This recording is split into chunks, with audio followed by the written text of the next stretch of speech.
Hi guys, आज हम पढ़ेंगे क्लास 4 एनसीईआरटी ईवीएस बुक का चैप्टर 14 बासवास फार्म। उससे पहले अगर आप हमारे चैनल पर नए हैं तो हमारे चैनल को सब्सक्राइब कर लीजिए। इस चैप्टर में आपको एक किसान के बारे में बताया जाएगा। वो किस तरह से खेती करते हैं उस बारे में पढ़ेंगे। तो चलिए पढ़ते हैं। आई एम बासवा, मैं बासवा हूँ। My father is a farmer, मेरे पिताजी एक किसान हैं। We live in Belvanika village in Karnataka, हम सभी कर्नाटका के बेलवनिका गांव में रहते हैं। It is the month of July, ये जुलाई का महीना है।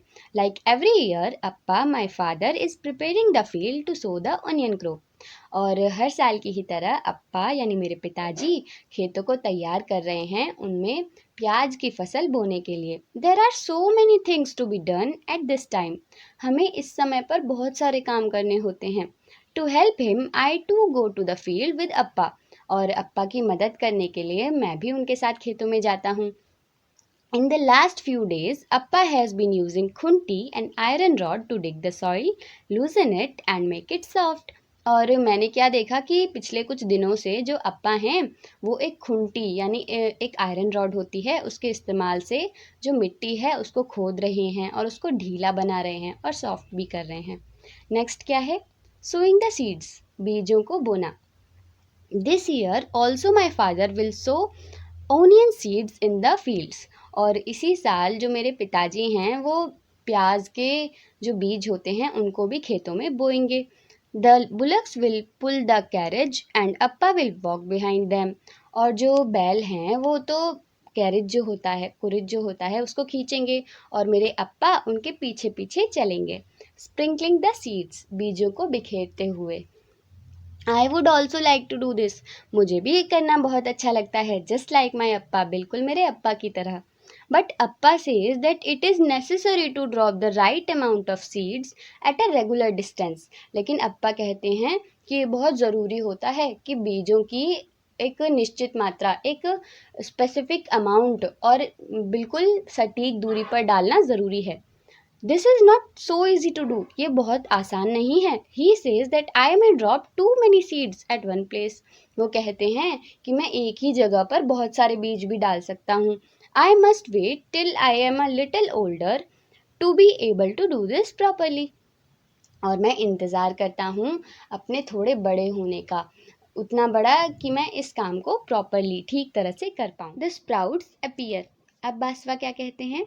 It is now 20 days since the seeds were sown, अब जब हमने बीज बोए थे तब से अब तक 20 दिन बीत चुके हैं। The onion plants have started to sprout, और जो अब प्याज के जो पौधे हैं वो अंकुरित होना शुरू हो गए हैं। Along with अनियन प्लांट्स के साथ साथ weeds have also come up, और जो वीड्स होती हैं, जो घास फूस होती है ना, वो भी उगने लगी है। Weeds grow in fields and gardens, जो वीड्स होती है वो आम तौर पर खेतों में और गार्डन्स यानी बगीचों में उगती है। विदाउट बीइंग प्लांटेड, बिना उगाए ही या बिना लगाए ही। Appa says that we must remove the weeds so that they do not take up the all water and fertilizers. अप्पा कहते हैं कि हमें वीड्स को निकालते रहना चाहिए ताकि वो हमारा फर्टिलाइज़र और पानी न ले सकें। If there are too many weeds, then the onion plants will not be healthy. अगर बहुत सारी weeds होंगी, बहुत सारी घास फूस होगी, तो जो अनियन प्लांट्स होंगे, जो प्याज के पौधे होंगे, वो हेल्दी नहीं होंगे। अम्मा, uncle and I, we all help अप्पा to take out the weeds.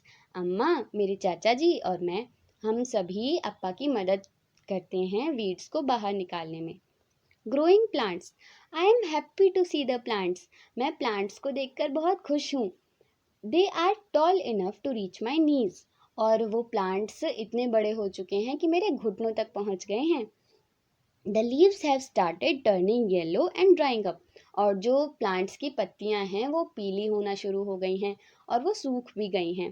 This means that the onion plants onions are ready to be taken out, और इसका मतलब होता है कि जो अनियन है, जो प्याज है, वो बाहर निकालने के लिए तैयार है।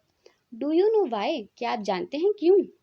Everyone at home will have to work to take the onions out, और हमारे घर में जो सारे लोग हैं वो सभी काम पर लगे हुए हैं प्याज को बाहर निकालने में। It is important that this should be done at the right time, ये बहुत ज़रूरी होता है कि ये काम सही समय पर किया जाए। अप्पा, अम्मा काका एंड छोटी माँ विल डू इट टुगेदर। अप्पा, अम्मा, काका और छोटी माँ इसको साथ में कर रहे हैं। इफ वी आर लेट, अगर हम लेट हो जाते हैं, the onions will wrote in the ground, जो अनियंस हैं, जो प्याज हैं, वो जमीन में ही सड़ जाएंगी। Itself and all our hard work will be wasted, और हमारा जितना भी हार्ड वर्क है, जितना भी परिश्रम है, वो सब वेस्ट चला जाएगा। नेक्स्ट क्या है? The onion crop, every one at home is happy, हमारे घर पर सभी बहुत खुश हैं। This time the onions are big and healthy, इस बार जो अनियंस हैं, जो प्याज हैं, वो बहुत हेल्दी हुए हैं और बहुत बड़े भी हैं। Amma and aunty use the ilige to cut the dried leaves from the top of the onions, Amma और जो आंटी हैं वो इलिज का यूज़ करके जो ड्राई लीव्स हैं ना अनियंस पर से, उनको काट रही हैं। The ilige is sharp and you have to be careful not to cut your fingers, जो इलिज होती है ना वो बहुत शार्प होती है और आपको उसका इस्तेमाल करते हुए बहुत सावधानी रखनी चाहिए, क्योंकि वो आपकी उंगलियों को भी काट सकती है। Appa and uncle fill the sacks with onions, और जो अप्पा और अंकल हैं वो बोरियों में प्याज को भर रहे हैं।